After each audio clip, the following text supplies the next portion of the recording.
မင်္ဂလာပါဗျို့ကျွန်တော်ရဲ့ channel ကိုကြိုဆိုပါရစေကျွန်တော်တို့မြန်မာပြည်ကနီးပညာသမားတွေ developer ညီကိုမောင်နှမတွေအတွက်ဒီနေ့တကယ့်ကိုအထူးဝင်ပြီးစိတ်ဝင်စားစရာကောင်းတဲ့အကြောင်းအရာတစ်ခုကိုပြောပြပေးသွားမှာပါအဲ့ဒါကတော့ Bitbucket အကြောင်းပဲဖြစ်ပါတယ်ဟာ Bitbucket ကပါလဲဗျ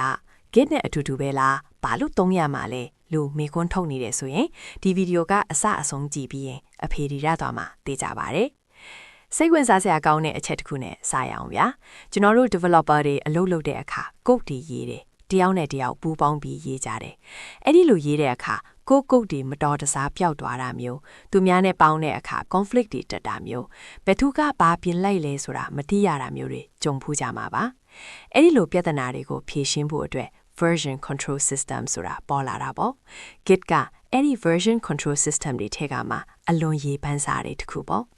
ဒီတော့ Bitbucket ကဘာလဲ Bitbucket ဆိုတာကကျွန်တော်တို့ရေးထားတဲ့ code တွေကို internet ပေါ်မှာလုံခြုံတင်ဆင်းထားပြီးအဖွဲ့လိုက်ပူးပေါင်းဆောင်ရွက်ဖို့ကူညီပေးတဲ့ cloud-based Git repository hosting service တစ်ခုပါ GitHub, GitLab တို့လိုပဲနာမည်ကြီးပါတယ်ဒါပေမဲ့ Bitbucket မှာသူ့ရဲ့အားသာချက်တွေအများကြီးရှိတယ်အထူးသဖြင့် Atlassian ရဲ့ Jira Confluence တို့လို project management tools တွေနဲ့အံဝင်ခွင့်ကြပေါင်းဆက်ပြီးအလုပ်လုပ်နိုင်တာကအံ့တော်စရာကောင်းတဲ့အချက်ပဲစဉ်းစားကြည့်ဗျာကို project တစ်ခုမှာ bug တစ်ခုတွေ့လို့ Jira မှာ issue တင်လိုက်တယ်အဲ့ဒီ issue ကို Bitbucket ကနေ code ပြင်ပြီး pull request တင်လိုက်တာနဲ့ Jira မှာ status အလိုလိုပြောင်းသွားလာမျိုးဒါမှမဟုတ် code review တွေလုပ်တဲ့အခါ pull request ထဲမှာပဲ comment ပေးပြီးဆွေးနွေးလို့ရတာမျိုးဒါတွေကအဖွဲလိုက်အလုပ်လုပ်တဲ့အခါအချိန်ကုန်တက်တာပြီးအလုပ်ပုံမြန်စေတဲ့နည်းလမ်းတွေပါ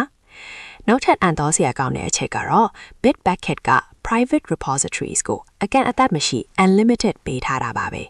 GitHub မှာဆိုရင် free plan မှာ private repo အတွက်ကန့်သတ်ချက်တွေရှိတာပေါ့ဒါပေမဲ့ Bitbucket က free user တွေအတွက်ရော small teams တွေအတွက်ရော private repos ကိုအခဲမြဲအများကြီးပေးထားတယ်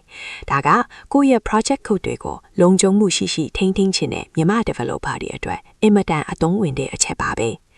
Bitbucket မှာ pipeline ဆိုတာလေးရှိပြီးတယ်။ဒါက continuous integration CI နဲ့ continuous delivery CD ကိုအလွယ်တကူလှုပ်ဆောင်နိုင်ဖို့ကူညီပေးတဲ့ feature တစ်ခုပါ။ကို code တွေ push လိုက်တာနဲ့ automate လုပ်ပြီး test တွေ run ပေးမယ်။ deploy လုပ်ပေးမယ်။ဒါတွေက manual လုပ်နေရတဲ့အချိန်တွေကိုတတ်တာစီပြီး error တွေကိုလည်း short ချပေးနိုင်ပါတယ်။ဥပမာကိုတို့ရဲ့ web application ကို Bitbucket ကနေ host လုပ်ပြီး code ပြင်လိုက်တာနဲ့အလိုအရောက် server ပေါ်ကို deploy တင်ပေးတာမျိုးတွေပေါ့။ဒါတွေကတကယ်ကိုလေးနက်ပြီးအလုပ်ကိုအများကြီးပေါ်ပါစေတဲ့နည်းပညာတွေပါ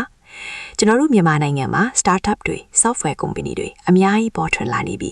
အဲ့ဒီမှာတစ်ဖွဲ့နဲ့တစ်ဖွဲ့အလုပ်လုပ်တဲ့အခါ code တွေမမှန်ကန်စနစ်တကျထိန်းသိမ်းဖို့ဆိုတာမထိမနေလိုအပ်ပါတယ်